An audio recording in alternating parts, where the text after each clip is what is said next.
Imagine the last third of your life is filled with ministry to your family and friends, your brothers and sisters in Christ, and to the lost. You can serve others because you can still walk and stand and travel and do all kinds of activities because you have a sharp mind and strong body. You're able to play with your grandchildren and even your great-grandchildren.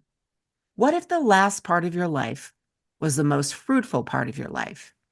You're able to preach and teach and mentor and bless many with your wisdom and life experience. You're living that abundant life Jesus promised. You're flourishing and continuing to bear fruit in old age. Could this be God's plan for your life? Stay tuned to learn more about Christian longevity.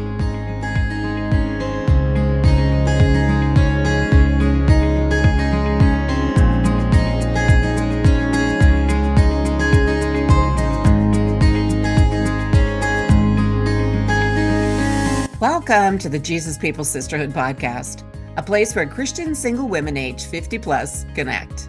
I am your host, Janine Jordan, a Christian confidence coach and leadership mentor in Alberta, Canada. And I'm your co-host, Ellie MacCormick, a Christian longevity coach and mentor in the USA. Being single women over 50, we know what it's like to feel overlooked, to have unrealized dreams, to experience the challenges of singlehood, and to be concerned about what our future will look like. We couldn't find anything online for single Christian women over 50, so we created Jesus People Sisterhood just for you, a place where sisters encourage and empower one another through the last third of life, because you are a treasure trove of wisdom and of exceedingly great value. This is an authentic community, a supportive family, with other women on the same journey where Jesus is the center of it all. Here you will find real talk, real community, and real sisters. Join us as we discuss building relationships, whole health, and growing spiritually. We'll review helpful books and articles, chat with guest speakers, share success stories, and have some laughs along the way. So grab your favorite beverage and we'll get started.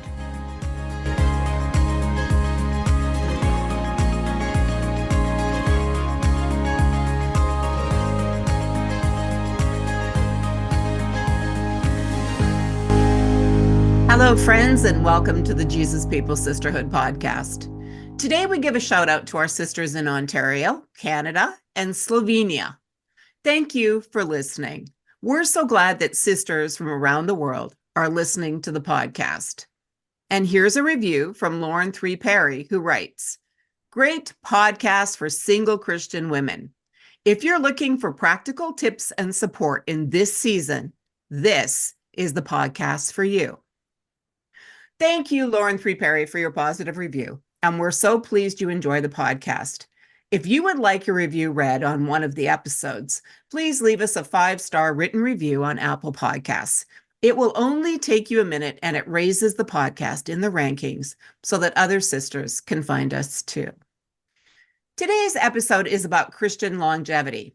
Ellie is a Christian longevity coach, and we'll be asking her questions today to find out more about what it is and why it matters. Ellie, tell us how you became interested in longevity. Well, when I was in my mid-50s and I was living in the Texas Hill Country, I would take long walks across the country roads and I would just talk with the Lord about life.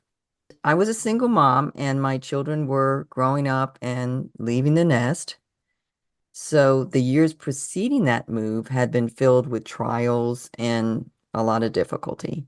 So when I moved to this new home, I felt like I had overcome a lot and I had experienced a lot of healing also from that previous traumatic season. Up until that time, I had mostly just been surviving. But now, moving into that home, I finally felt like I was able to start thinking about my future and what the Lord wanted me to do with it. And I realized that I was entering the last third of my life. So I asked the Lord about what the rest of my life was going to look like. And I pictured this active lifestyle. I wanted to travel the world. I love hiking. So I saw myself hiking all over and doing other activities with my family and my friends. And I wanted to be able to play with my grandchildren and even great-grandchildren. And I wanted to learn to do new things, and most of all, to be used mightily by the Lord, to meet Jesus knowing that I had fought the good fight, that I had reached my utmost fruitfulness in life. So what I definitely didn't want was to be this person whose health steadily declined and whose world just became smaller and smaller because I couldn't do things until the day I just passed away quietly without fulfilling my calling or significantly blessing the lives of others, which was something I had watched happen with many older people.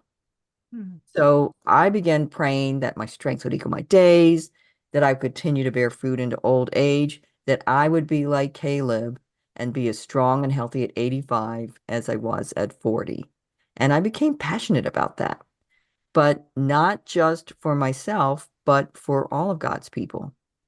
And the Lord started me on a journey to understand what being a good steward of this one life entails, and to learn about pursuing a long and healthy life in his service and for his glory. And then I came across the book Younger Next Year for Women, and I was intrigued by the idea that a person could actually be younger next year.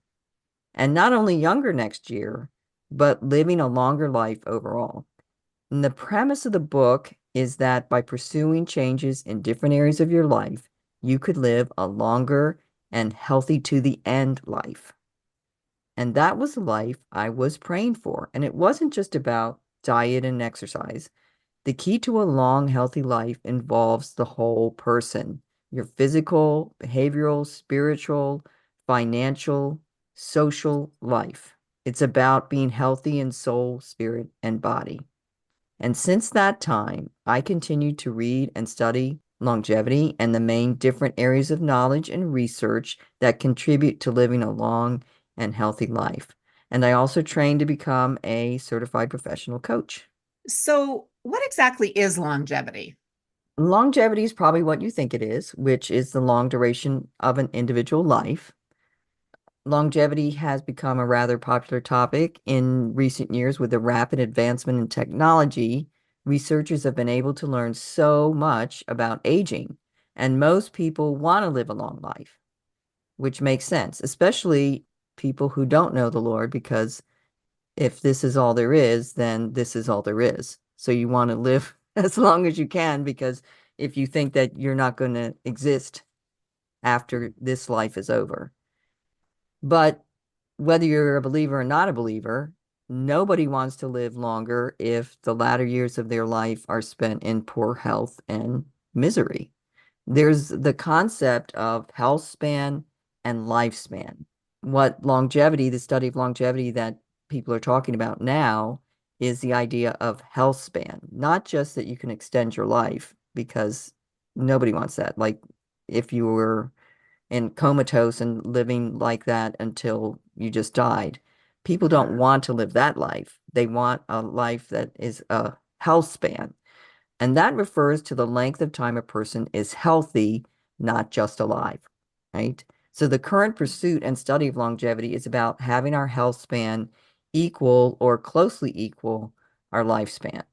What in particular would make this something that a Christian would want to pursue? Well, for one, the Bible describes long life as a blessing from God. Psalm 91:16 says, with long life I will satisfy him and show him my salvation.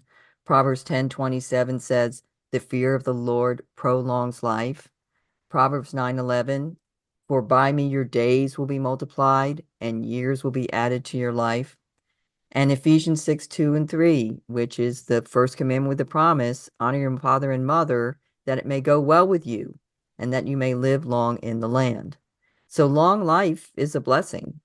Mm. Now, I'm not saying that if someone died in childhood or a believer who lived a short life was cursed. That's just not what I'm saying. I don't believe that has to be the case. But I think it's clear that long life is a blessing and something to be pursued.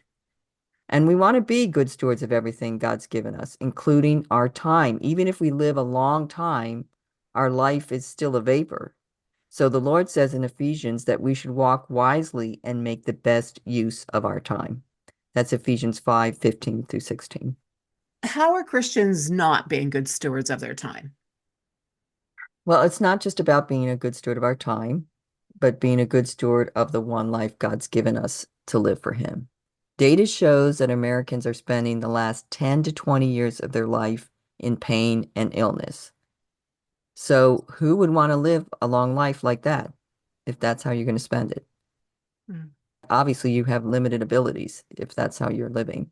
So I suppose the Lord could call someone to that, and I think maybe He does, but that's certainly not what I think He calls the majority of us to.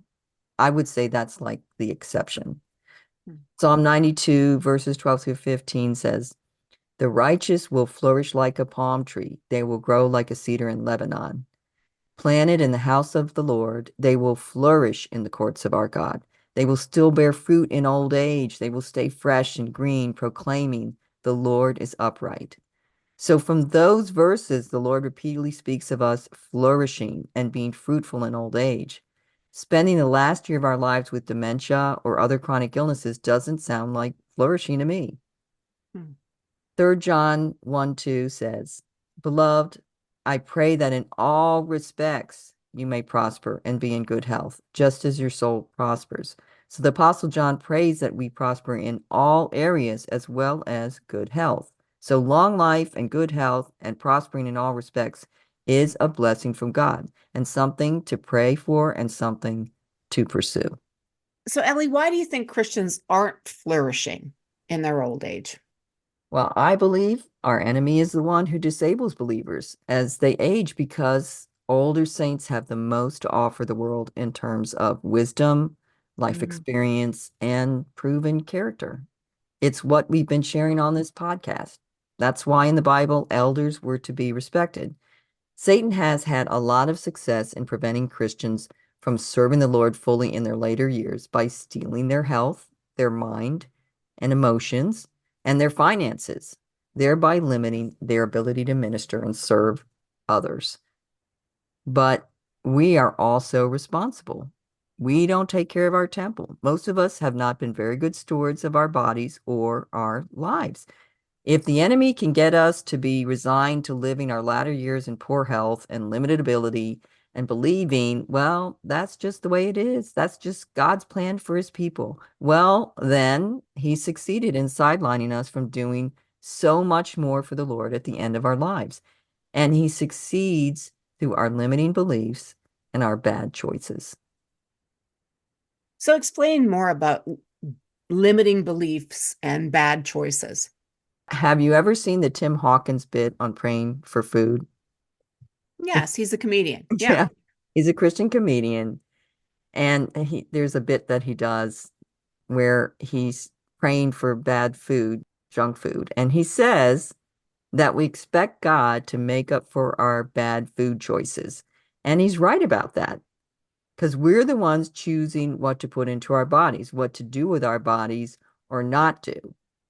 In the show notes, we'll have a link to the part video of that Tim Hawkins bit because he basically prays that God will bless Cheetos and change them into a carrot stick Right. because we know what the healthy thing is to eat, and yet somehow we keep eating the bad things and expecting God to just somehow make it healthy.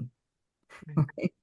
Right. So Yeah. limiting beliefs would be thinking that you like how you're living and you're happier this way, or that it's inevitable that you will be in poor health in your latter years. It's like we just accept that. And I think most of us just live life and we just don't even think about it. We're just following how the people around us live. But studies have shown that much of our chronic illness is preventable, depending on who you believe. It's 70, 80, 90%. So as Christians, we have to ask ourselves, do we believe that many of us are ill because that's God's will for us, or because of the bad choices we've made? Is it God's will for most of his people to have a chronic illness in the last third of their life, to be in pain, to not be able to do things? I say no. For many of us, it's our poor stewardship. Mhm. This is not about shaming or condemning our listeners. That is absolutely not what I'm trying to do. I'm not trying to guilt trip you into being a good steward of your health. Right. My heartfelt desire is to awaken you from your slumber on this vital issue. We don't want to be doing what the enemy wants us to do. We're fighting this battle. We want to win it. Part of that winning is not just accepting that we're just going to have bad health. There's also the question of whether we are being a good testimony and the example or the legacy we're leaving for our children and those looking at our lives. Leviticus 19:32 says, "Stand up in the presence of the aged, show respect for the elderly, and revere your God. I am the Lord." So elders, seniors are to be shown respect based on their age. That's true. In fact, we should treat all people with respect. But there's also a respect that is earned, a respect for the way someone has lived their life, their accomplishments, and a lack of respect for someone who's done evil or squandered their life. And this second type of respect that is earned is valid too, and it's relevant to us older believers. For some time, there's been a declining respect for older people. There's been a lot of negative attitude. You see it in memes. You see the way that younger people talk about baby boomers, and more recently, Gen Xers are added to that. So what if older saints were being good stewards of their lives and were active and still doing great deeds or ministering for the Lord in the last of their life instead of being disabled by poor health from conditions that were preventable? What if they were still bearing much fruit and earning the admiration and respect of the younger generation? Living a healthy life to the end has an impact on generations, not just us, right? Not just the person. It's the legacy we leave. It's the example we set. And it earns the respect of people, and not just in the Christian community, people in the world that don't know the Lord, that see that, wow, these older people aren't like the other people in the world. They're still doing stuff. They take care of their life. They're good stewards of their life. And I think we're missing out. And of course, again, this is the scheme of the enemy on being this wonderful testimony by not being a good steward of our life. So there's many that would say they don't want to exercise, they don't want to eat healthy, and they feel that life is just too short not to enjoy by eating what they want and not making their bodies work more than they have to. What would you say to them? Well, first off, I really question whether you are really enjoying your life when you sacrifice so much of the quality of it because you wanted to eat whatever you wanted and not move.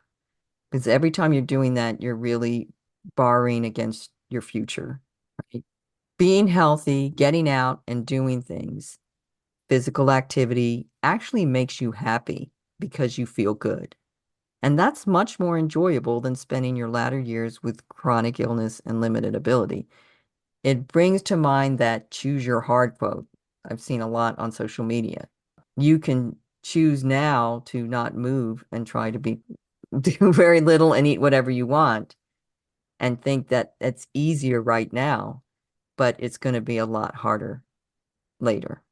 Mhm. And some of us are already reaping that, right? In our age group, we're already reaping the hard.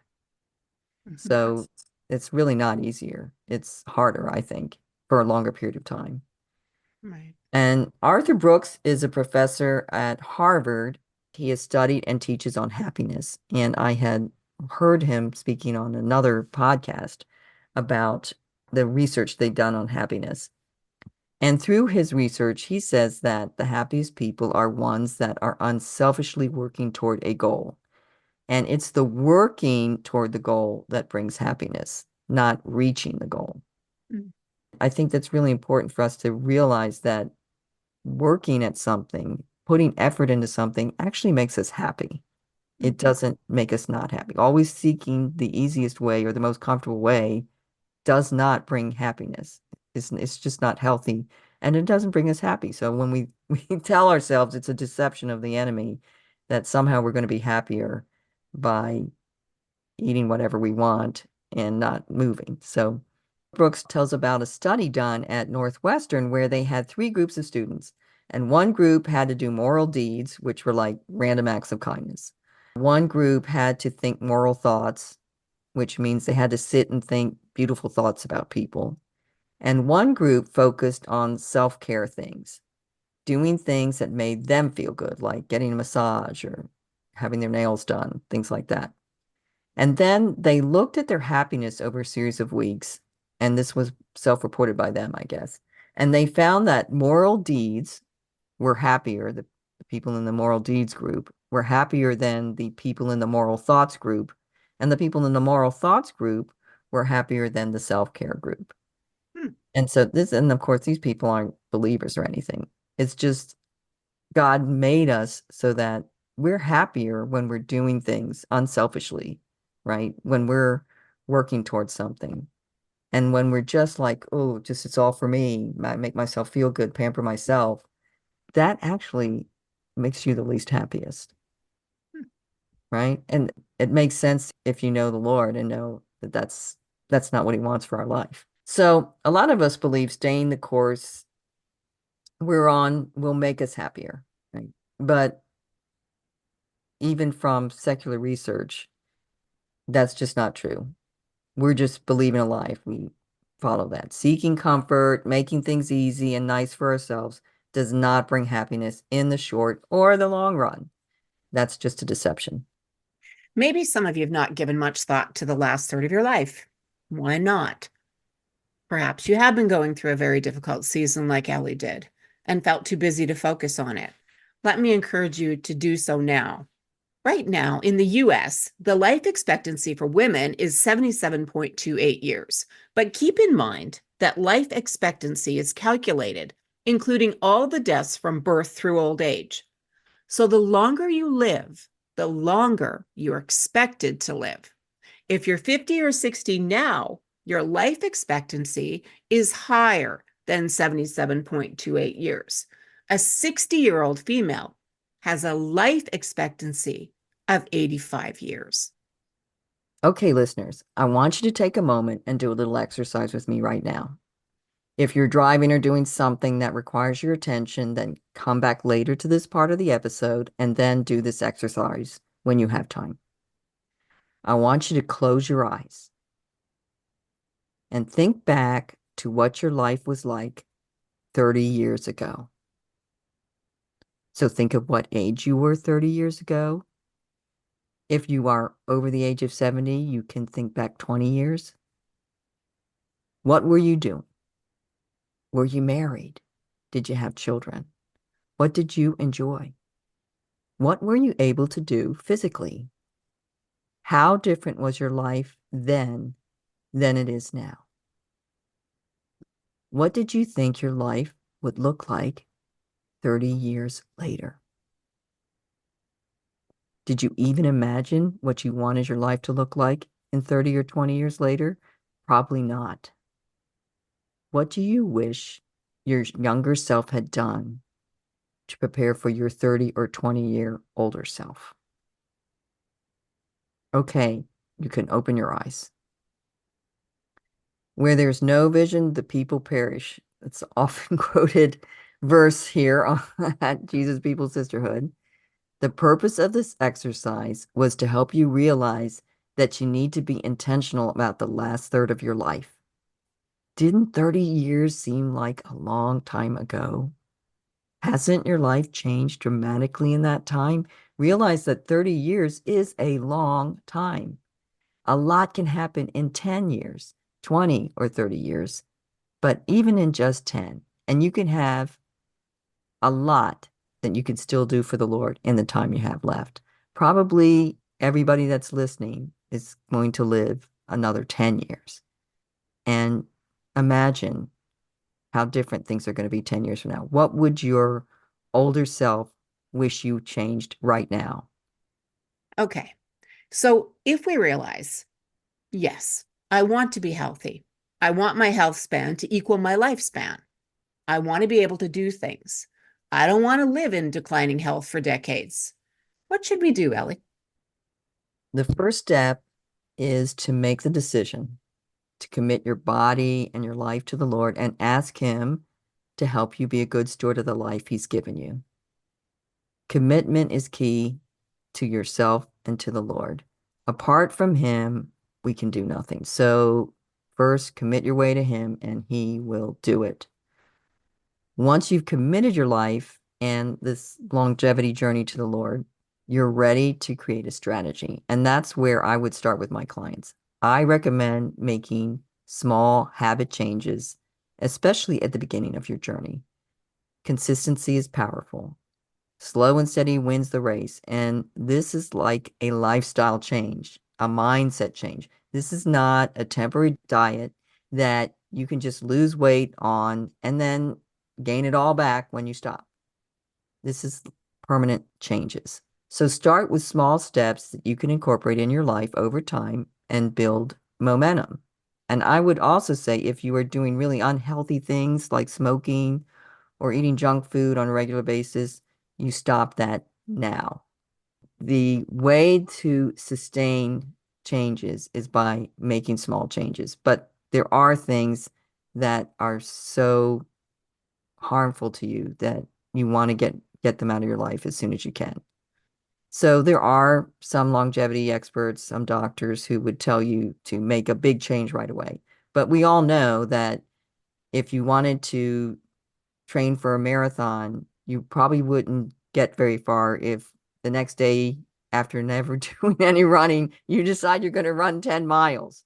You Right. will quit right away. So it's really important that you make reasonable small steps and say, okay, I'm going to walk for a mile. And that's how you start out. And then once you've built that up, then you go on to the next thing. That's the only way to make the changes sustainable.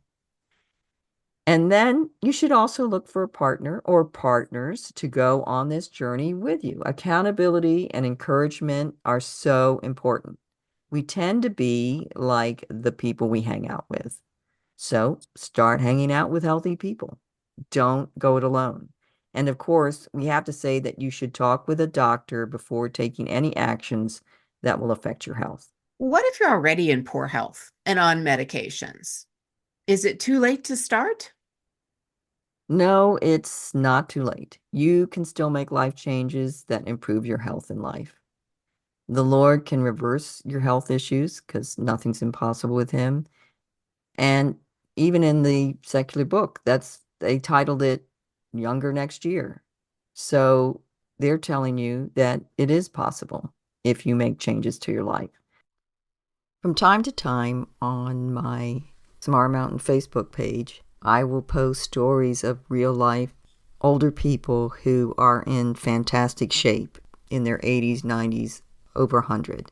So if you visit Samara Mountain Coaching Facebook page and search through there, you will find stories of different people that are real. And most of these people, if not all of them, didn't start to exercise and take their health seriously until they were in their 50s, 60s, 70s. So they're living proof that it's not too late. One of the things that I always felt was inspiring is a scene from a movie my children and I used to watch every year at Christmas. The movie's called Scrooge. It was a musical version of A Christmas Carol by Charles Dickens. It's a 1970s musical film. And whenever we would watch this film, I would get such a happy feeling when it came to the scene of the morning after the three ghosts had visited Scrooge. And I'm assuming that almost everybody knows the story of A Christmas Carol, so I won't go into telling that story. But Scrooge wakes up and he starts to sing the song, I'll Begin Again. And even as an old man, Scrooge realizes that he has this new lease on life, and he determines that he's going to start anew to live his life differently. And I'm going to read the lyrics to you. I'll begin again. I will build my life. I will live to know that I fulfilled my life. I'll begin today, throw away the past, and the future I'll build will be something that will last. I will start anew. I will make amends, and I'll make quite certain that the story ends on a note of hope, on a strong amen, and I'll thank the world and remember when I was able to begin again. And I just want to encourage everyone listening to ask the Lord if He is asking you to begin again. If you're listening to this episode, I believe He's calling you to make a commitment to begin again and to commit to being a good steward of your time, your health, and your life. I would like to say in conclusion to this episode that I know my sister in the Lord has a passion and an in-depth understanding of this topic on longevity. Her heart is to truly assist and serve, and her advice is sound. It's time, ladies. We need to get the call out. You can do it. Start having your best life now. Thanks for listening to today's episode. Please share any thoughts that resonated with you from today's podcast episode in our private Facebook group at Jesus People Sisterhood Community. Start reaching out to other single women and create your local group of Jesus People Sisters. Let us know about your group to add to our directory by contacting us at support@JesusPeopleSisterhood.com. Have you had a good experience with a business? They've treated you honestly and helped you at a reasonable price? Please let us know. We would like to start a directory of JPS-friendly businesses. Let's care for one another. Be blessed by Him who is able to protect you from stumbling and to make you stand in the presence of His glory, blameless and with great joy. Until next time.